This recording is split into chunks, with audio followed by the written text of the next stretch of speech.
Stu and Dawn, thank you guys for joining this morning. As you can imagine, as a venture capital firm, we've got over 100 companies in the United States and 200 plus worldwide, and this this crisis really hit everybody. I mean, it's unprecedented, right? I mean, I was talking to a CEO last week about 08, 09, and 08, 09 was a big crisis, but it took almost a year to play out. Like from the early signals to like the real crisis was at least 6 months, and in many cases 9 to 12 months. This hit every sector in such a short period of time. We've really never seen anything like it. We were talking this morning about, if you're a senior in college, in January, you thought you were going into one of the hottest job markets of all time.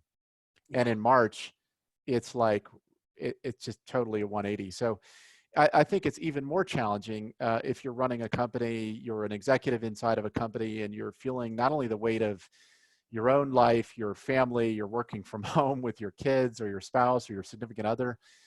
There's just so many elements of this that are different. And then you've got that responsibility of the 100, 500, 1,000 people who work for you. Even if it's just 10 people, you're really, it's really quite stressful. So we have been doing a series of webinars over the last few weeks. We've done them on COVID. We've done them on hard conversations.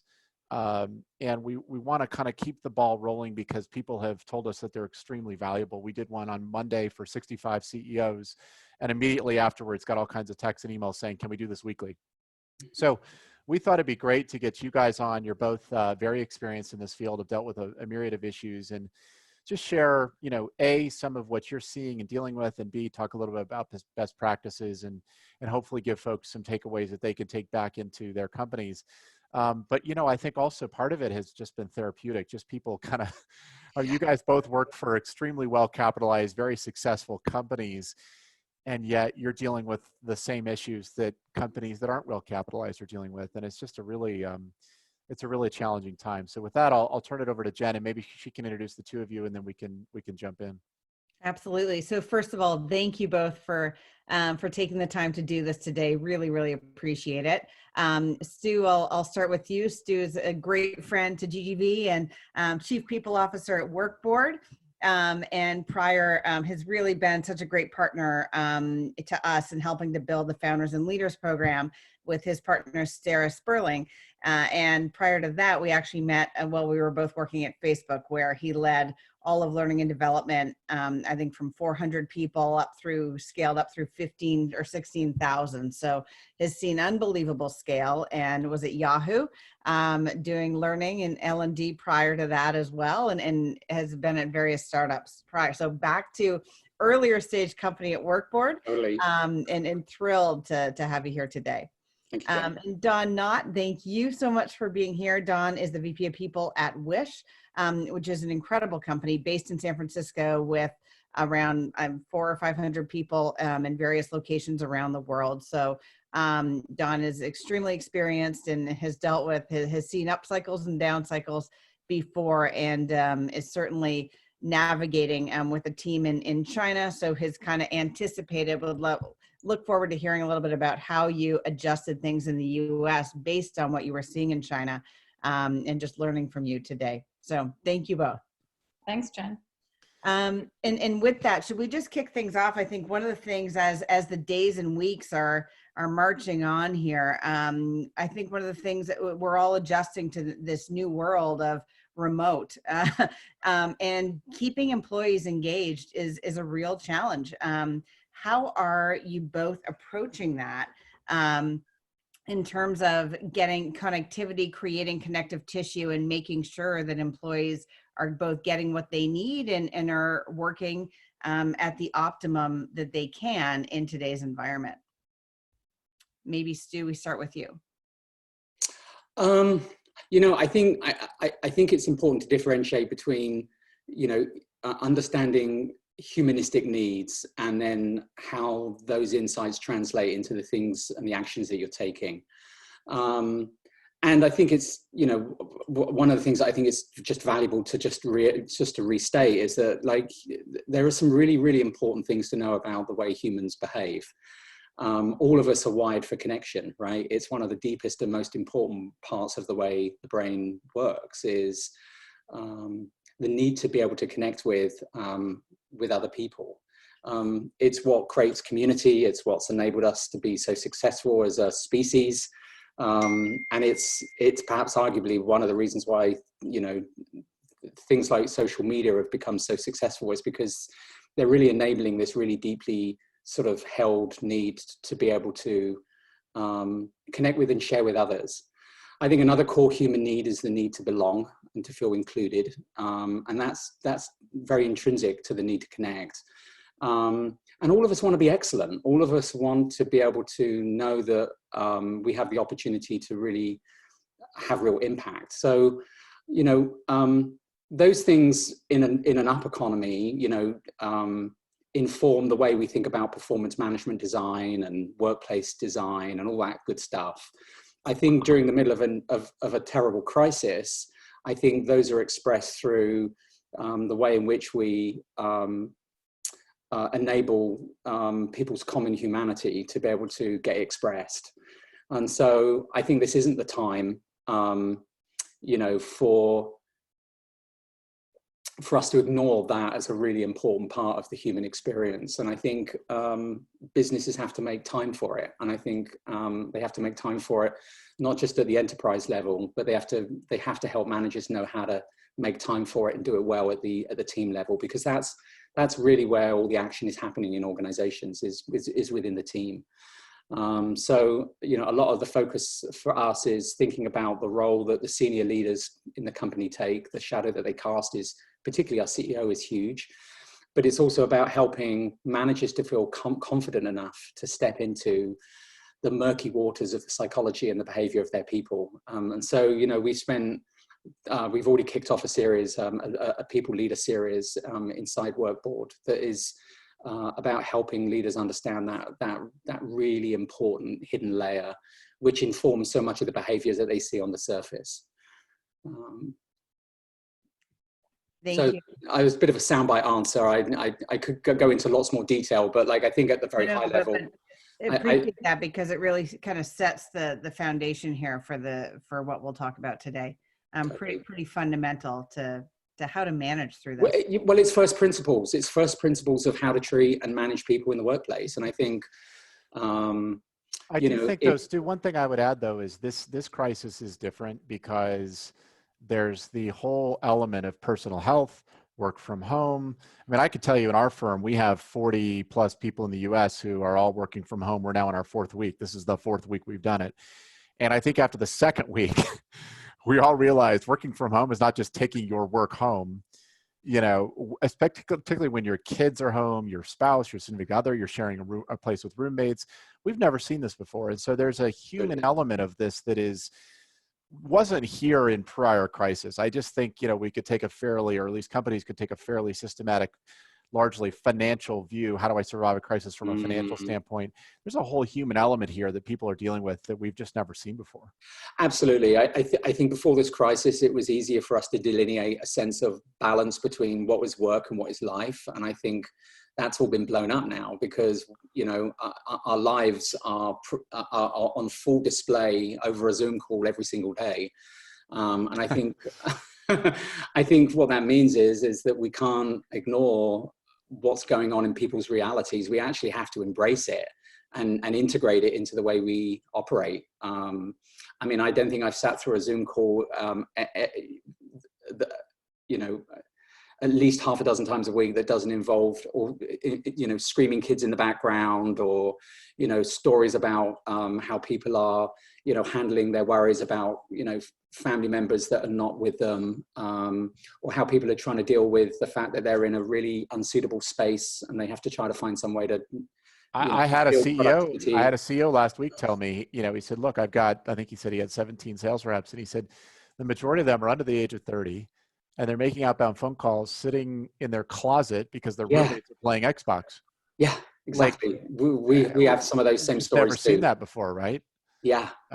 It's. What about you, Dawn? What do you got? You guys have you have a large team in the U.S. You have folks around the world. Talk to us a little about what you're seeing. Yeah, well, I mean, kind of like what Stu is saying. I mean, you can't really divorce, you know, the human element here. I mean, it's like so in your face, and it's not just, you know, before it could be just about managing performance, where now you're actually managing anxiety, and you're managing people's kind of their time differently and that sort of thing. And so one of the things that we're seeing more, and I'm doing more, is that there's more of this like more spontaneous connection points. So it's not just the, you know, regular one-on-ones. It's actually kind of a lot more phone calls, a lot more checking in with people in real time, more spontaneously. Most of us are not really well equipped to handle people's anxieties, or even to know what kind of questions to ask them, you know. And I kind of have this analogy in my head about a conductor, you know, conducting a symphony. And so when you're in like symphony hall, when you're in like perfect environment, everything can go smoothly. But suddenly, you know, you're playing in the garage and you have kids like at your feet, and you have a lot more anxiety, and it's really hard for employees to stay focused, you know. And I think to expect them to operate and to perform at the same level and in the same way that they were in before COVID, and while working with their coworkers, I think it's an unreasonable expectation, because we're going to have to be a lot more flexible with accommodating employees, accommodating not just like when they work, but how we work, making sure that we're checking in with them more regularly. Something that our managers are sort of struggling with, and similar to what Stu is doing, we're having starting to have regular lunch and learns with managers to talk through some of the struggles that they're having. And a lot of them are around engagement, it's around morale, and it's around motivating people. But I think that it's like this fine line, because you want to motivate people to do good work, and at the same time recognize that the conditions that we're in are not the conditions we were in before, and to be really sensitive to that, and to coach managers on how to have sensitive conversations and what with their direct reports, and to know when to pass those conversations maybe off to someone in HR if it's super sensitive, if someone in their family was diagnosed maybe with COVID, something like that, if there's some sort of medical privacy issue that comes up. So really coaching managers through very murky territory. The topic of anxiety and mental health is something that came up on our Monday conversation with our CEO group. You know, how are you guys dealing? We have an investment in a company called Plush Care that's a telemedicine provider that a lot of folks are turning to. As you might imagine, their business has doubled in the last 4 weeks. And it's not only healthcare, but it's also mental health. What other resources are you guys recommending and providing to your teams? Because this is, like you mentioned, this thing, you know, I'm wearing my Jimmy G shirt today because I told my wife I'm going to start going crazy if I show up every day wearing my GGV t-shirt and a hoodie. I got to start mixing it up a little bit. But what other things are you offering to your teams? Because this, for people who've never felt stress or anxiety, you know, they felt stress, but it was mostly work-related stress. Now they have family stress, they have health stress, they're worried about loved ones. What are you recommending or providing to your teams? Yeah, well, we have a kind of some remote working guidelines that we actually started putting together early on, I would say in February sometime, when our China office was actually closing. And so, and at that time we started putting together some resources for mental health, some meditation resources on self-care.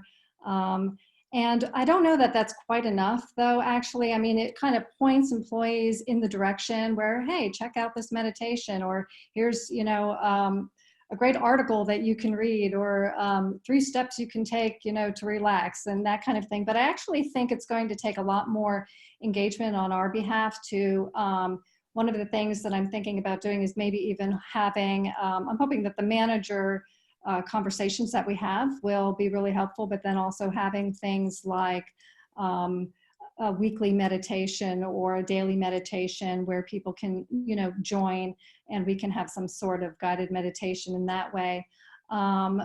I think that it's great to provide the resources that we have, but I really want to, I think that it's important to have more of a high-touch connection with employees than just sort of provide them with, you know, a long list of resources that they may not even know how to navigate. And that in a lot of the time, I think, Stu, I think you said this too, is it's more important that people don't feel isolated and they feel connected. And so as many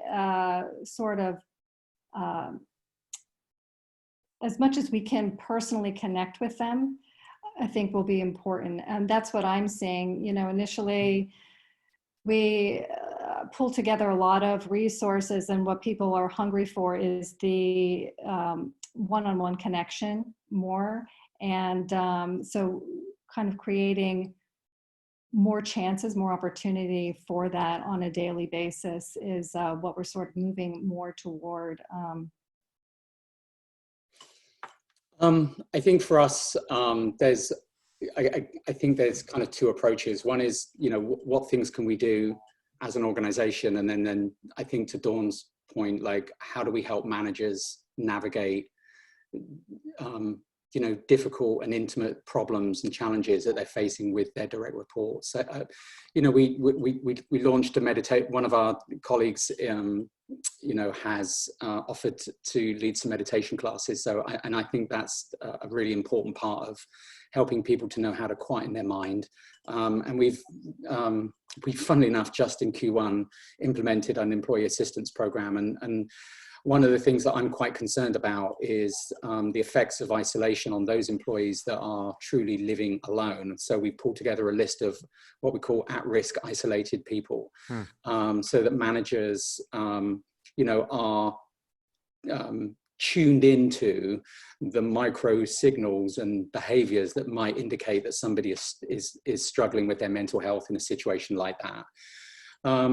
One of the things that though at the operating level for individual managers is just knowing knowing the psychological process that people go through that leads them behaviorally to struggle. And would it be helpful for me to kind of take you through very quickly what I share with managers? Sure. Would that be useful? So it's really important to know that the brain's default setting is distrustful. In other words, it's easier to trigger ourselves or someone else negatively than it is positively. And there's lots of reasons for that. I mean, you know, we could talk about like the survival and the way in which we've evolved to survive. But the problem, of course, is that our brains are still remarkably primal and respond to external threat responses in a primal way. When we're triggered, that internal dissonance is very uncomfortable for the brain. It's really, you know, the brain is a pattern recognition machine. It craves certainty and predictability. And when we experience a threat response, the only way the brain can deal with that level of dissonance is to create a mental construct to make sense of it. In other words, we tell ourselves a story. And that story drives a physiological response inside us. In other words, it creates a feeling. And it's the feeling that drives our behavior. So what's really important, if you deconstruct that whole process, is to understand that if you don't understand what kind of things typically trigger you, and you don't understand what kinds of catastrophizing stories you typically tell yourself, then you're always going to be at the anxiety of the fear that's associated with what's happening. So there's a couple of really important things you can do. The first is to take the time to step back and understand, well, what are the things that typically trigger me? Like, how do I get triggered and what triggers me? What values or challenges or fears? You know, if I look at the pattern of my life, and particularly in this current crisis, are likely to make me feel really, really scared. And that's really important because when we understand our triggers, we can understand how to create the conditions in the environment for them to not occur as frequently. So for instance, you know, if you're chronically underslept because you're spending all night looking at the news, then you're more likely to get triggered the next day because, you know, if you're mentally under-resourced, then you're more likely to be emotionally under-resourced.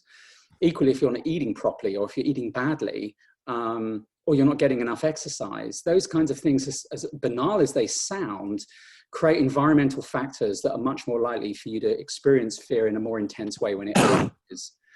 So for instance, mindful practice around the amount of news that you consume, I think I'm really, guilty of that. really important. Like, my wife has cut me off. She said after 5 o'clock, no more coronavirus news. I'm done. I think that's absolutely important. Don't read it. Don't talk to me about it. It's been helpful. Going to bed, looking at stats at 10 o'clock, it's not helpful. It's not, because there's nothing you can do about it. Well, because 99% of all information the brain processes is processed at an unconscious level. So you take that to bed and your brain's still working on it overnight. And it's what degrades the quality and the amount of sleep you get. Another really important step in this process is to actually deconstruct your stories. Like, the trigger sits right at the base of all of this. But like, once we've gone beyond the trigger and we're telling ourselves a story, then another really important thing that I think managers can help to deconstruct with people is to explore people's stories. Because if you have a tendency to catastrophize or amplify the negative senses of what you think is going on in the world around you, that's only going to translate into a physiological response, which creates a feeling. And it's that feeling that leads to things like adrenaline and cortisol being flooded into the bloodstream. And it's what causes you to act and think irrationally, lash out, to become overly emotional, to not listen or engage properly at work. All of these things derail our performance. So the thing that's really interesting to know about stories is that they're not always true.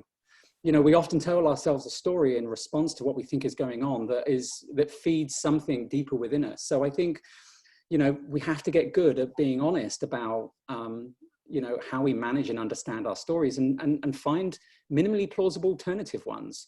So why am I sharing this? Because I think it's a really important toolkit for managers to understand and apply in the moment with each individual direct report, which is to help employees and to challenge gently, unhelpful stories that might be getting in the way of an employee's or a person's perceptions of reality. It also makes me think that, if we're going to be in this mode for at least another month, maybe we don't know. Right. But we certainly told our team it's probably another month, and we've been in this mode for a month. Our company should maybe, you mentioned meditation, maybe there should be weekly calls with a therapist to talk through some of these, because most of us, at least for me personally, and I know for a lot of folks, they've never kind of consciously thought about a lot of these things, right? Yeah, absolutely. So it's a different mindset of kind of putting in place new practices and things like that. Are there, I guess for both of you, Dawn, are there systematic things or routines that you guys, have you brought in guest speakers, or what are you doing to shake things up for your team? Because otherwise, people do the weekly all hands and then they sort of go their separate way and you sort of reconvene a week later. It's probably not the healthiest thing right now. Yeah, we haven't yet brought in anyone. Some of the resources that we've shared so far were through places like Life Labs, and also through the University of Wisconsin has a great resource. I think it's called, it's Richard Davidson, he's done a lot of research on meditation and mindfulness, and he has a whole website built out and a lot of webinars on mindfulness and stress reduction, and from a scientific perspective, what happens in your body, how to self-regulate, and that sort of thing. The Center for Greater Good at UC Berkeley also has done some really great research. And so you can find a lot of resources through them that talk about not just, how to meditate, how to practice mindfulness, but also what's actually happening physiologically in your body, and why it's important to eat well, why it's important to exercise. And, that sometimes the best way to overcome your stories, yes, just, self-awareness helps, but also I think doing something physically to override that impulse. Especially when there's high anxiety. I've seen quite a few people spinning as Stu was saying, in your stories, and just not knowing, what to do. And then you're also in the confines of your house, so there's like no escape. You're like a trapped animal. And so just really helping people to, to take the time that they need to take care of themselves. Go for a walk, go for a run. Here's why it's important. Physiologically, this is what happens to you. Go meditate, go do yoga. And at different times throughout the day, your need may be different. That's why it's important too, to make sure that you're not you're eating healthy, not drinking too much. We're all joking about like happy hours, virtual happy hours every day and stuff like that. Just be careful. Yeah. And so I think all of those things are really helpful. And it's a good point to bring some people in and maybe have experts in to talk about these things. But right now, some of the resources that are out there, we've just been sort of more passively passing them off to employees. But like I said earlier, I really think it's going to be more important to have that more high touch connection with employees than just providing resources to them, because sometimes they don't know what to do with that. And it's just more information for them to agree. digest. Yeah.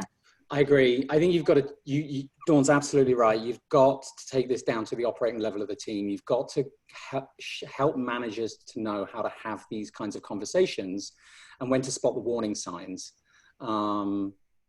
And as simple as it sounds, like, one of the most effective ways to deal with that feeling of spinning in the moment is to stop and breathe. Breathe. 2 to 3 minutes of deep breathing is enough to dissipate a lot of the adrenaline and cortisol in our bloodstream, which are the stress hormones that create this fight or flight response. Because the brain can't differentiate between conference rooms and the tundra, being eaten by a saber-toothed tiger. And so the reality is we still respond in very primal ways.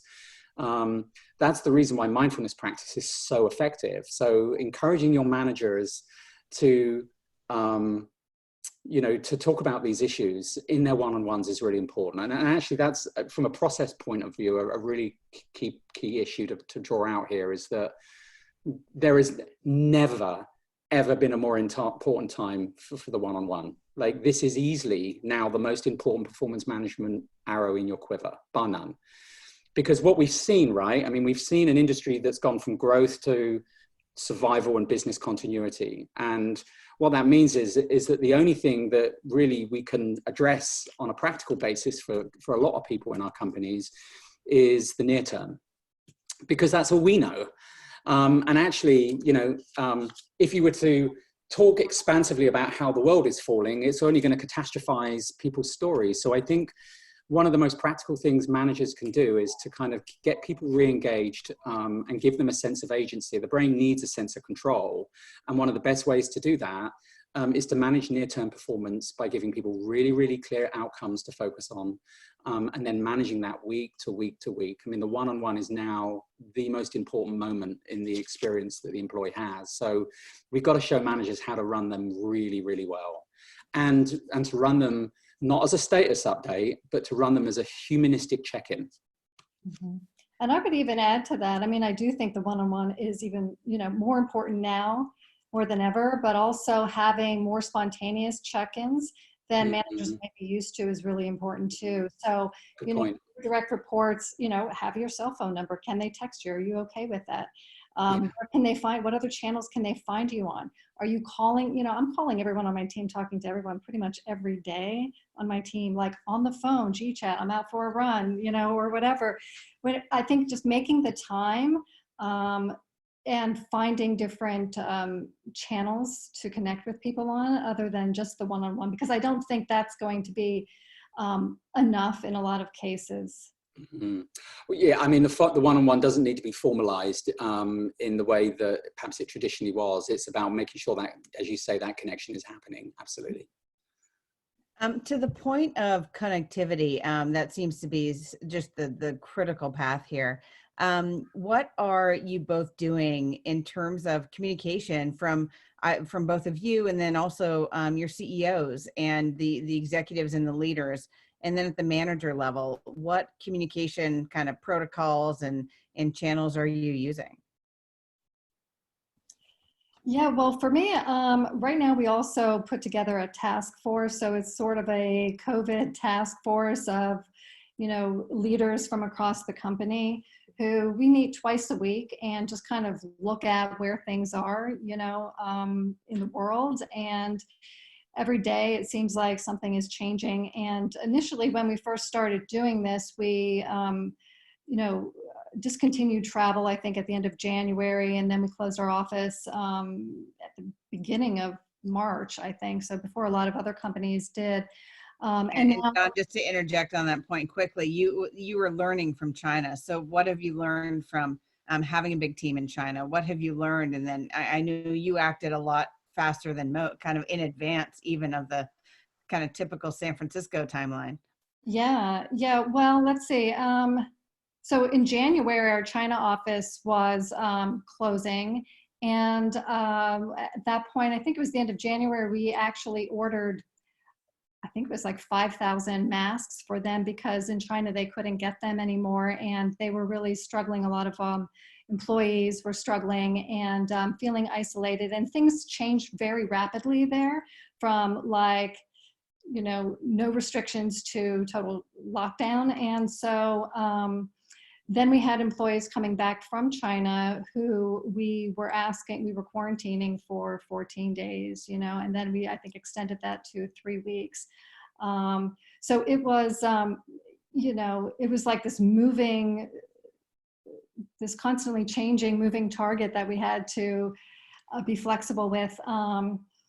So what we learned from that is that to act really quickly. I mean, I think we closed the office on March 5th. We advised employees in San Francisco to work from home. And then within like a week, I think it was Toronto too. So we started moving pretty quickly on that. We saw the importance of doing that. And how are you handling different teams in different regions of the world, managing from San Francisco and as your headquarters, but you have teams all over the world. So how are you handling that? Well, I mean, right now, everything's, well, let's see, for Toronto and our San Francisco office, I think things are, we've always sort of felt a little remote, and now, in some ways it doesn't feel much different, because we're still, using video conference for meetings and to check in with people. I think that our China office is sort of, I wouldn't say that they're normalizing, because I think it's going to be a long time before things normalize, but they are back in the office now. And I think there is still a tremendous amount of anxiety there. And I think that once we get to a place where we're able to go back to the office, I mean, I guess my question is whether or not that will go back to business as usual, because I honestly don't see that happening anytime soon, and even when it does, where we're able to go back to our office, whether or not we operate in the same way, I don't think that will happen for quite some time. And there will be a tremendous amount of, I believe there will be a tremendous amount of fear and trauma, honestly, after this, for people to like be very reticent to take things like public transportation back to work. Yep. That's very true. We actually have a question to that point. So Lucas asks, once we're no longer sheltering in place, at least initially, I imagine people will be quite excited to get back to the office. How would you advise leaders to ultimately adapt their physical offices and workspaces so that employees feel their organization has taken necessary steps to protect their best interests from both a health and productivity perspective? Yeah, I mean, well, when we closed our office, we went in and we had a very deep clean done and all of that. And, but beyond that, I think that just looking at how we work and whether or not we need everyone to come back to the office in the same capacity. Does it make sense for businesses, especially businesses who may be struggling right now? Does it make sense to require everyone to work in the office, or maybe come into the office 3 days a week and you rotate desks? So you have like hot desks rather than a static desk for everyone. I think some companies may be moving in that direction. I can see that happening, especially, like I said, for companies that may need to downsize through this period. does it make sense to have as large of a footprint, you know, as it did before COVID? I think for us, it's probably too early to tell. I think that, you know, as we start to see, you know, the kind of the sort of societal shifts and the changes and the orders enabling people to start to move more freely, which, by the way, I don't think is going to happen until June at the earliest. I think we have to accept that we're all going to be in this environment for some time to come. I think that will probably be a good moment for a lot of organizations to conduct a retrospective, is actually to step back and say, look, how did this work? Like what was easy for us? What was a surprise? What was harder than we expected?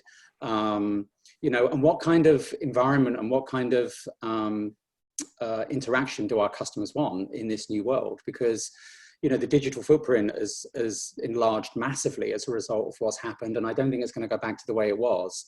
You know, and I think at a practical level, that's going to have implications for, you know, where people work and how much space and what kind of physical provisions we make. But I think perhaps just as importantly, you know, it has a big impact on what our clients and customers want from us. You know, will we be required to have so many customer meetings face to face? Does that have an impact on business travel? You know, how often and how many people should be in meetings? You know, all of those things I think are going to have to be reworked, because I suspect that, you know, even if we do see some return to normality, I would imagine the level of apprehension in society will be sufficiently high to maintain a focus on, you know, digital first for probably the rest of the year, certainly until a vaccine comes along. So I actually think that, you know, as we get past the worst of this and we start to think about what normal looks like in the new world, I think that's an important moment for every business to step back and say, what worked, what didn't, what do our customers need, what do our people need, and you know, and what are we going to do? What's the best way to organize around those conclusions? Yeah. And Stu, I know Deirdre Nott, who's the CEO at WorkBoard, has some really amazing communication protocols going.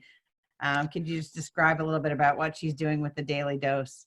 Yeah, so we have a number of different things. I think, you know, the first is that, you know, the message to everyone in WorkBoard is, you know, with each other and with customers, obviously bias to video conversations first. I mean, if you've got to write more than 2 lines of Slack, then you shouldn't be writing more than 2 lines of Slack. You should find a way to connect with somebody perhaps more intimately, particularly, I have to say, if that's a customer.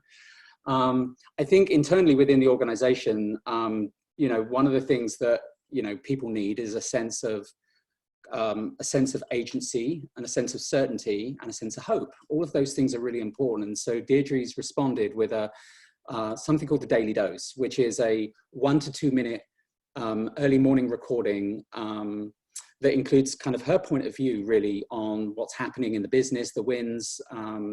It's a big chunk of what she describes, a big chunk of fearlessness. This is every day, Stu? Every single day. Wow. It's a few minutes, and the whole company, and she records it and she drops it into the all employee Slack channel, and everybody listens to it. And, you know, what I can tell you, having listened to many of them, is the focus is cultivating positive emotion in the listener. And remember, positive emotion isn't about being happy. Happiness is not necessarily the same thing. You know, hope, gratitude, courage, these are all positive emotions that I think leaders have an opportunity to cultivate. And that's really been her focus. We have a weekly huddle for all people managers in the business that I lead, which is an opportunity to check in, talk about what's happening across all of the teams, to see what common patterns are bubbling up. And it's also an opportunity for me to coach and practice kind of training and learning for leaders around some of these fundamental issues. We've instituted a daily stand-up at 6 o'clock for the E-team, where we talk about what's happened in the business today. And we look at both, you know, the business side, what's happening and what signals are we hearing from customers? How do we pivot and challenge ourselves to be able to respond to those needs? And then we also talk about what's happening with our people and with our teams.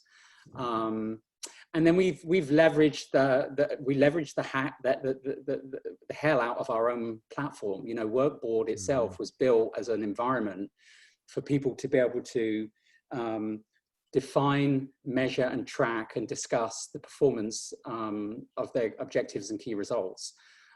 So, you know, for us, this is also about helping people to leverage the very platform that we've built, because it actually enables, you know, communication, focus, and direction. And that's what people need right now. There's lots of other things as well. You know, we're just in the process of putting together a talent contest for all of the WorkBoard kids. We're going to turn an all hands meeting into a talent contest. We have something called the Walking AMA, which is we get up and walk together, and we all join the call together while we're walking. And it's AMA stands for Ask Me Anything, which is, think about it, right? I mean, if you're working from home, the butt to seat ratio is almost 100%. And we know that if people are up and moving, and they're all communicating and listening and connecting, then, you know, you create a moment where people are stepping away from this relatively unhealthy norm. And sometimes the focus of the Walking AMA is business. Sometimes it's sharing. I mean, we had an employee that ran the Walking AMA earlier this week, and she was in ER with COVID-19 and made a full recovery. And wow. she ran the Walking AMA to describe her journey. And it was powerful stuff, really uplifting, because she came out the other side. And the message was a message of hope, and people were crying on the call. I mean, it was powerful stuff. Can we Stu and Dawn, we've only got another 15 minutes. I just want to, I know this may not be something that your two companies are dealing with, but a lot of our companies are dealing with hiring freezes and potentially having to let go of some of their staff. Can you just maybe, you know, sort of an open-ended question, but advice that you have? It's a particularly tricky time, because these are going to happen over Zoom. There's not the usual personal, it's just a really challenging time for folks to be dealing with workforce management. And yet for a lot of companies, they don't really have any choice. Their business has taken, you know, a severe hit. And, you know, you're now seeing it on Twitter and social media. And I think it'll cease to be a story, because it's going to be so common. But just given your experiences over the years, you know, any concrete suggestions or best practices that you're hearing from folks in your network as folks try to figure out how to deal with this? Dawn, do you want to start? Yeah. So, yeah, it is really tricky. We actually slowed down on some of our hiring in certain areas, and unfortunately, you know, this week we had a small layoff for a handful of employees, and it was incredibly difficult. And it's very difficult, especially in these times, because it's the last thing you want to do to someone who's already under a tremendous amount of stress. And the way that we handled it was, you know, just to ensure that everyone retains their dignity as much as possible, that we are as forthcoming as we can be, and available, you know. So for the employees that were impacted and the employees that remain, to stay available and connected with them, to let them know that this is not about their performance, to provide as many resources for them as they leave during a really uncertain time in the job market. So it's an incredibly challenging time. There are a lot of, you know, I'm really heartened to see a lot of resources out there that people are coming together who are impacted. And sort of, there are many sort of talent boards and resources for people who are losing their jobs right now. And so really making sure that we have, we're connecting the employees that are impacted with those resources so that they can, you know, hopefully get back into the workplace as quickly as possible.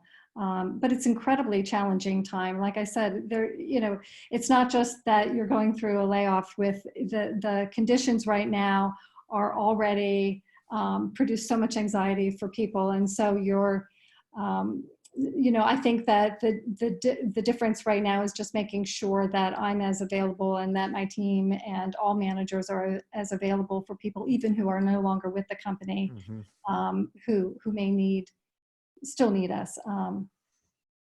And I think that I just had a call with a candidate, and you know, my advice to her was, look, it's going to be really frustrating over the next few weeks because a lot of companies are not going to be in a hiring mode, and you want to do something. You want to, you know, we're used to a mode where you're getting your bio out and you're updating this and you're doing that, and I said, you just have to realize a lot of companies are in a little bit of paralysis right now. I'm optimistic that there are certain categories that will start to rebound in May, June, July timeframe as we get more clarity on how this is going to play out.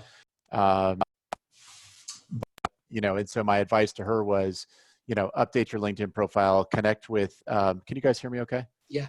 Yeah, connect with search firms, connect with recruiters if you can, because hopefully those search firms and recruiters will be building pipeline over the next month or two. And as companies start to rehire in July and August, again, optimistic, you know, there will be roles and opportunities, but April, I think, is going to be challenging. Stu, thoughts from you? Yeah, I agree. I think Q2 is going to be quite paralyzing in lots of different ways. And I think, you know, I think the smart people are going to take this time to really take stock and kind of think really deeply about like what their strategy is going to be. And I think all of that advice, Jeff, that you gave us, and Dawn, all of your suggestions, I think are absolutely top notch. I think this is the time to be as humanistic as you can and dig as deep as you can afford. You know, and sometimes some of the most powerful ways to spend the precious dollars you have is not always, ironically, on severance. Sometimes it's all of the things around severance that, you know, have a powerful effect. I think the other thing that's really, really important in all of this is that, you know, if you're laying off or you're facing a big restructure, you also have to have a strategy for survivorship on the other side of all of this, because, you know, not only will the people that are going to be left behind be dealing with the grief and the emotional roller coaster associated with that feeling, but you've also got to think about how you're going to pass out the work and what work is still important to be done. So I think it puts onus on the organization to have a really hard look at really what its priorities are, and what it can reasonably expect of people that are suffering, left behind with these terrible feelings and enormous confusion. Is like, how do you get them back on track and get them focused without overwhelming them and actually making, you know, their suffering last longer than it should. So I think you've got to have a survivor strategy, if you pardon the awkward use of the word. And just of note, we're compiling or making a document available across the GGV portfolio that if anybody's interested, please DM me. We're happy to make it available where we're aggregating names of folks who've been unfortunately impacted at various companies because other companies are hiring and are looking for great talent. So just know there, you know, and we're not the only ones doing it. So there are a series of resources out there for folks who are looking for their next step. Okay, well, with that, I think we have to wrap up a few minutes early. We didn't know that the Zoom link here is required for another webinar that starts at 10:30. This is something everyone is learning about Zoom. Make sure you don't use the same link twice. I know. Can I just make the point that, you know, that we need to be extremely cautious that being able to see a face means that we are sufficiently emulating the intimacy and all of the data that flows in a real human face-to-face connection. It doesn't even come close. Like 90% of all human communication is nonverbal. It's not what you say, it's how it gets expressed in, you know, a multitude of micro messages. So I think that it's really, really important that we encourage all of the people that use Zoom to practice what I call like really deep listening. And that's about listening beyond the words, looking and paying attention to all of the limited signals that you're getting across this screen, and not letting those warning signs pass you by. Or if you come away thinking, I'm not really certain whether, you know, everything that Jim said in that call I think something's wrong. Like, listen, you know, don't rely on Zoom to be able to tell you what you think is happening. You know, if you're feeling that sense that something's not right, then follow up. You know, Zoom is, I'm really worried that we think Zoom is sufficiently effective at emulating the world that it was before, because it doesn't even come close. Right, right. I mean, I totally agree. And I think that, I mean, and I've been on a few calls myself, Zoom calls or WebEx or whatever, and afterwards followed up with someone one-on-one, old school, like on the phone. Yeah. You know, like, Yeah. I noticed, you know, you seemed a little, you know, distant today. How are you doing? Or even not even to say anything, but just like, hey, I just wanted to check in with you one-on-one. How are you doing? You know, and just have a conversation maybe about like nothing of significance, you know, honestly. Totally. But just to connect with them one-on-one. And I think it makes a big difference. And if you're a leader, it's really super important that you do that, because you're seeing someone, you're recognizing them, you're saying, I see you, not just in the context of a meeting with like a few other people, but just separately, you're important to me. And it really goes a long way. And, you know, I don't think we can rely on technology for that. You know, I'm actually on my phone, like my cell phone, more than ever. And I'm probably more, I would say, just as often as I am on any sort of video conference with someone, just checking in one-off spontaneously with people. Those are excellent points. Just given, so maintaining connectivity in every way possible right now, just given the current situation, and that really being so hyper aware as managers and leaders about the macro consideration for every person on your team. You know, that these are unusual times, and being so hyper aware of what's going on kind of beyond the direct day-to-day workload. And I will put in my plug for companies to hire people leaders. Yes. Now more than ever. Yeah. I will retweet my blog post on why this role is so important, and I hope it's becoming abundantly clear to folks that in times like this, and in good times, you need people that understand the semantics of managing and leading teams, and can be so powerful for a CEO or founder. So thank you guys for the time today. We really appreciate it. Yeah. Thank you very much. Thank you. Thanks a Okay, lot. take care. Bye.